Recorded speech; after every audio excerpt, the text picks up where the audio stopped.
इस वक्त की बड़ी खबर आपको बता दें, बिहार से आ रही है, जहां सोशल मीडिया पर एक वीडियो तेजी से वायरल हो रहा है, जहां पर विपक्ष के जुमले को दिखाया गया है किस तरीके से वो जनता को गुमराह करने की कोशिश करते हैं।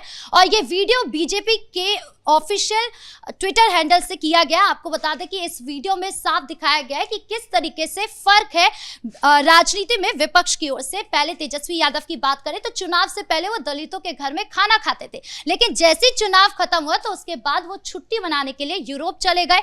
अचानक से वो जनता से डिस्कनेक्ट हो गए। वैसे ही दूसरी तरफ देखें तो राहुल गांधी बेगूसराय में पानी में डुबकी लगाते हैं, दलितों के घर जाते हैं, उनसे बातचीत करते हैं, मछुआरों की समस्याएं सुनते हैं, लेकिन जैसे चुनाव खत्म होता है तो वो जर्मनी में छुट्टी मनाने चले जाते हैं। यानी कि उनका जो दोहरा रवैया है वो एक्सपोज हो गया। इसी पर चर्चा करने के लिए मेरे साथ मौजूद है मेरे सहयोगी हर्ष जी। सर, क्या है ये पूरा मामला? कैसे तेजस्वी यादव हो या फिर राहुल गांधी हो, जैसे चुनाव होता है उससे पहले तो वो कुछ और नजर आते हैं और चुनाव खत्म होने के बाद पूरा रंग रूप ही बदल जाता है। बिल्कुल, देखिए सवाल तो बिल्कुल सही है कि तेजस्वी यादव पहले आम जनता के बीच नजर आते थे। उनके सोशल मीडिया अकाउंट को अगर आप देखेंगी तो चुनावों के बीच कैसे हर 5 मिनट में हाथ जोड़कर वो जनता से कहते थे कि हम अगर चुनाव जीत जाएंगे तो ये वादा करेंगे हम आपके साथ रहेंगे, चाहे चुनाव जीते या फिर ना जीते।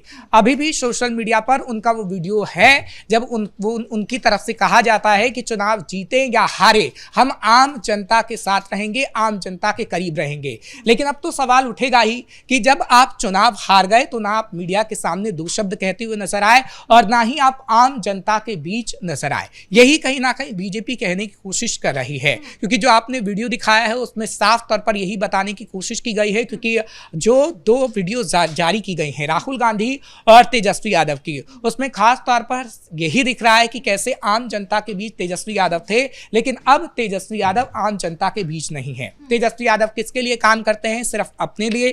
तेजस्वी यादव किसके लिए काम करते हैं? सिर्फ पार्टी के लिए। तेजस्वी यादव किसके लिए काम कर रहे हैं? सिर्फ अपने परिवार के लिए। तेजस्वी यादव आम जनता के लिए कभी भी काम नहीं कर सकते हैं, क्योंकि अभी आप देखिए तेजस्वी जैसे ही आए हैं बिहार के अंदर, तेजस्वी यादव के लिए ये कहा जा रहा है कि तेजस्वी आगे आने वाले समय में एक बड़ी मीटिंग कर सकते हैं। अभी हाल ही में लालू प्रसाद यादव के साथ उनकी मीटिंग हुई है और उनकी तरफ से ये भी जानकारी दी गई है कि आरजेडी की जब बड़ी मीटिंग होगी तो जो बगावती सुर अपना रहे थे उन नेताओं की छुट्टी भी होगी। हालांकि पिछले दिनों हमने देखा है कि 4 बड़े नेताओं की तरफ से इस्तीफा भी दिया गया है और उनकी तरफ से सवाल भी खड़े किए गए हैं कि तेजस्वी यादव कभी भी आम जनता के साथ खड़े नहीं रह सकते हैं, इसलिए तेजस्वी यादव को कोई पसंद नहीं करता है। और तेजस्वी यादव राघोपुर का चुनाव भी हार जाते, लेकिन हाँ किसी तरीके से वो जीत गए हैं, लेकिन आगे आने वाले समय में वो किसी भी सीट पर लड़ेंगे तो वो चुनाव हार जाएंगे। देखिए लोकतंत्र में जरूरी होता है कि अगर आप नेता हैं तो जनता से आपका जुड़ाव हो। अब देखिए नेता प्रतिपक्ष बन गए, लेकिन क्या आपने देखा कि नेता प्रतिपक्ष की जिम्मेदारी तेजस्वी यादव ने निभाई है? तो उसका जवाब है बिल्कुल भी नहीं। सदन का सत्र चल रहा हो और आप उस दौरान नजर ना आए, आप उस दौरान विदेश चले जाएं। सदन के सत्र के दौरान आपको जनता के मुद्दों को विधानसभा के अंदर उठाना चाहिए, सत्ता का विरोध करना चाहिए। आप विपक्ष के नेता हैं, आप नेता प्रतिपक्ष हैं, लेकिन आप वो काम बिल्कुल भी नहीं करते। तो सवाल तो उठना वाजिब है, आप पे सवाल तो उठेंगे ही। बाकायदा जब आप पे सवाल उठते हैं तो आप उसका जवाब नहीं देते। आप देखिए नेता प्रतिपक्ष का क्या काम होता है कि विधानसभा के अंदर आप अगर गए हैं सत्ता पक्ष से आपको जवाब मांगना चाहिए। अगर आप ये कह रहे हैं कि बिहार में अपराध बढ़ रहा है, अगर आप ये कह रहे हैं कि बिहार में फैक्ट्रियां नहीं हैं, तो आपके पास एक अच्छा मौका था विधानसभा सत्र के दौरान जब आपको सरकार से सवाल पूछना चाहिए था। इसीलिए आम जनता परेशान है कि अब सवाल कौन पूछेगा। हमारे जो भी नेता प्रतिपक्ष है, हम देख रहे हैं कि वो कुछ भी सवाल नहीं पूछते। जब बिहार विधानसभा होते हैं तो वहां पर तेजस्वी यादव गायब हो जाते हैं, विदेश में छुट्टियां मना रहे, यानी कि सरकार से अब सवाल पूछने का कौन सा माध्यम बने है? देखिए अगर हम देश के अंदर बात करें तो देश का जो लोकतंत्र होता है वो ज़्यादा तब मजबूत होता है जब किसी देश का विपक्ष मजबूत हो, लेकिन ना तो सबसे बड़ी पार्टी कांग्रेस उतनी मजबूत है, ना ही बिहार के अंदर अगर हम आरजेडी की बात करें तो वो मजबूत है। और विपक्ष की अब वो भूमिका नहीं रह गई है बिहार के अंदर, क्योंकि देखिए तेजस्वी यादव हमेशा से गलतफहमी में ही रहे हैं। तेजस्वी यादव 2020 की तस्वीर लेकर बैठे थे कि जैसे 2020 के अंदर तेजस्वी यादव की पार्टी, लालू प्रसाद यादव की पार्टी जो आरजेडी है वो सबसे बड़ी भूमिका में थी, वैसी 2025 में होगी। लेकिन 2025 में वो तस्वीर सामने नजर नहीं आ पाई और तेजस्वी यादव का सपना टूट गया। और अभी भी तेजस्वी यादव गलतफहमी में हैं कि आगे आने वाले समय में वो पार्टी को मजबूत कर लेंगे, आगे आने वाले समय के लिए वो पार्टी को पूरी तरीके से तैयार कर लेंगे। अभी आप देखिए कि किस तरीके से परिवार में कलह है, अभी आप देखिए कि कैसे पार्टी में कलह है, अभी आप देखिए कि कैसे वो जनता के बीच जा नहीं रहे, वो अपने नेता प्रतिपक्ष की भूमिका को निभा नहीं रहे। तो सवाल तो आप पे उठेंगे और उन सवालों का आपको जवाब देना ही होगा। देखिए, आप हमेशा से सवालों का जवाब देते आए, आपने मीडिया का माध्यम चुना। जब हमने देखा था कि चुनाव के दौरान आप बार बार मीडिया के सामने आ रहे थे, बाकायदा प्रेस कॉन्फ्रेंस कर रहे थे और एक एक सवालों का जवाब दे रहे थे, और अभी गायब हो गए, चाहे वो तेजस्वी यादव हो या फिर राहुल गांधी हो। बिल्कुल, देखिए अभी आपसे जब सवाल पूछे जा रहे हैं तब तो आप उसका जवाब नहीं दे रहे थे, और जब आपसे सवाल नहीं पूछे जा रहे थे तब आप हर 5 मिनट में आकर सवालों का जवाब, और वो भी बेतुका, दे रहे थे। तो सवाल यही उठता है कि तेजस्वी यादव आखिर कब आएंगे सामने और तेजस्वी यादव इन सवालों का कब जवाब देंगे। आप 17 घंटे के अंदर ही देख लिए कि किस तरीके से बड़े आरोप तेजस्वी पे लगाए गए हैं, लेकिन तेजस्वी ने उन आरोपों का जवाब नहीं दिया। क्यों? क्योंकि ना तो तेजस्वी यादव ने नेता प्रतिपक्ष की भूमिका निभाई है, ना तेजस्वी यादव आम जनता के बीच जाकर ये कह सकते हैं कि हाँ, हमने आपको मुद्दों को उठाया है। तो तेजस्वी यादव पर अभी और सवाल उठेंगे। जहां तक है पार्टी की मीटिंग की, तो ये भी कहा जा रहा है कि अभी एक पार्टी की बड़ी मीटिंग होगी जिसमें आगे आने वाले समय में तेजस्वी पार्टी को और मजबूत करने के लिए बड़ा फैसला लेंगे। ये मजबूत करने के लिए जो वो मीटिंग कर रहे हैं या फिर अभी पार्टी को संभालने की कोशिश करने वाले, राजनीति में एक्टिव होने वाले, आपको लगता है इससे कुछ असर होगा? आम जनता का भरोसा जो है वो जीत पाएंगे कि हम आपके सवाल जो है सरकार से पूछ पाएंगे? देखिए, यही सवाल है कि आप आखिर कब तक आम जनता का भरोसा जीत पाएंगे।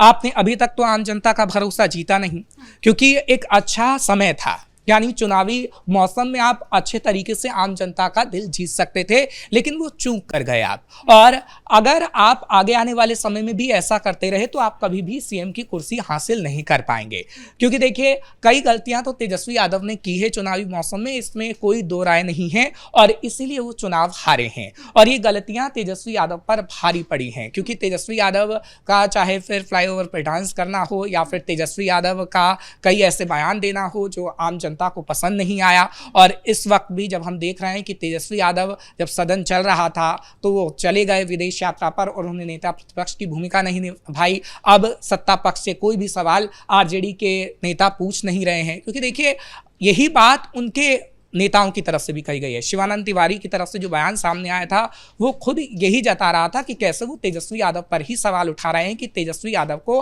आम जनता की समस्याओं को सदन में उठाना चाहिए था, लेकिन तेजस्वी यादव ने उन समस्याओं को नहीं उठाया, ना आम जनता की बात की है। कहीं ना कहीं अब्दुल बारी सिद्दीकी का भी आपने बयान देखा कि वो भी आरजेडी नेता को यही समझाते हुए नजर आए थे। आपके अपने करीबी जब इन बातों को समझा रहे हैं और आप उन बातों को समझ नहीं रहे हैं। चलिए बीजेपी की अगर बात करते हैं तो बीजेपी सत्ता पक्ष में है, वो तो ये सवाल उठाएगी ही, और आप विपक्ष में हैं, आपका भी काम है सवाल उठाना। लेकिन जब आप ही के करीबी नेता आप पर सवाल उठा रहे हैं, आपको कहीं ना कहीं ये बता रहे हैं कि आपको ऐसा काम नहीं करना चाहिए, तब भी आप ऐसा काम कर रहे हैं, तो कहीं ना कहीं आपका जो पार्टी है वो तो बंटाधार तो होगा, लेकिन आपको भी सामने आके जवाब देना होगा। अगर आपने सामने आकर जवाब नहीं दिए तो आगे आने वाले समय में ऐसा होगा कि तेजस्वी की साख पूरी तरीके से डूब जाएगी। हाँ ठीक है कि आप पार्टी की एक मीटिंग कर रहे हैं, हाँ ठीक है कि लालू प्रसाद यादव ने आपको जिम्मेदारी दी हुई है, लेकिन जिम्मेदारी आप निभाएंगे कब? आप सिर्फ इतना कहते रह जाएंगे कि हाँ आज हमने इतनी बड़ी मीटिंग कर दी, आज हमने 3 घंटे की मीटिंग कर दी है, और उस मीटिंग के बाद आपने कोई फैसला बताया ही नहीं है। ना मीडिया के सामने वो फैसला आता है, ना आरजेडी नेताओं के सामने वो फैसला आता है। आपने देखा था शीतकालीन सत्र के दौरान 2 चरणों में बैठक हुई थी, क्या नतीजा हुआ? आज तक उसका कोई नतीजा ही नहीं निकला है। पहले चरण के अंदर जो मीटिंग हुई थी उसमें हमने देखा कि सिर्फ 3 घंटे की मीटिंग हुई, और उस 3 घंटे की मीटिंग में तेजस्वी यादव के खिलाफ और संजय यादव के खिलाफ नारे तक लगाए गए, लेकिन क्या आपने देखा कि किसी भी संजय यादव के खिलाफ हो या फिर ऐसे नेता जिनको पसंद नहीं करते हैं कार्यकर्ता, उनके खिलाफ कोई कार्रवाई की गई हो? नहीं की गई। और तेजस्वी उसके तुरंत बाद ही यूरोप निकल जाते हैं। और हमने देखा कि किस तरीके से जब दूसरा चरण आता है जो शीतकालीन सत्र के बाद होता है, उसमें कोई बड़ा नेता ही नहीं रहता। ना लालू प्रसाद यादव नजर आते हैं, ना तेजस्वी नजर आते हैं, खाली ऐसे छोटे नेता नजर आते हैं जो कोई मीटिंग का औचित्य ही नहीं बनता है कि वो दूसरी मीटिंग, दूसरे चरण की मीटिंग थी भी या नहीं थी। मतलब विपक्ष जो है वो सवाल नहीं पूछ पा रहा है, दूसरी तरफ देख रहे हैं कि पार्टी को मजबूत नहीं कर पा रहा है, और वहीं दूसरी तरफ अगर सरकार की ओर देखें तो सरकार अपना काम कर रही है, लगातार बुलडोजर एक्शन हो रहा है, अपराधियों पर गोली चल रही है तो दूसरी तरफ भूमाफिया पर भी एक्शन हो रहा है, यानी एक तरफ काम है तो दूसरी तरफ सवाल भी नहीं है। बिल्कुल यही है, यही सवाल तो करना चाह रहे हैं हम कि विपक्ष की अगर हम बात करें तो वो अपनी भूमिका कब निभाएगा। आपने सोशल मीडिया पर सिर्फ एक ट्वीट कर दिया कि बिहार में अपराध बढ़ रहा है, आपने सिर्फ ट्वीट करके छोड़ दिया। उसके बाद आपने क्या कभी देखा कि तेजस्वी यादव मीडिया के सामने आए हों या फिर सड़कों पर बैठे हों कि देखिए अपराध बिहार में बढ़ रहा है? नहीं आए ना।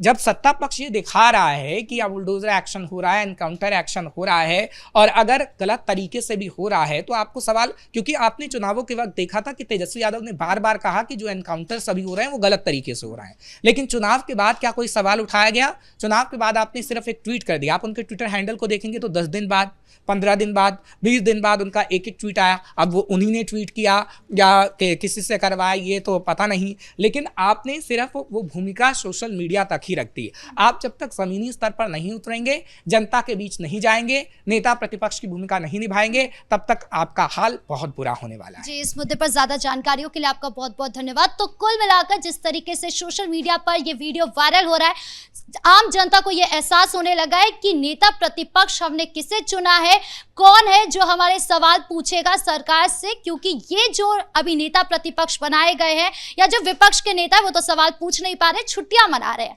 ब्रेकिंग न्यूज में इतना ही। कैमरा पर्सन कुणाल के साथ मैं राधिका राज।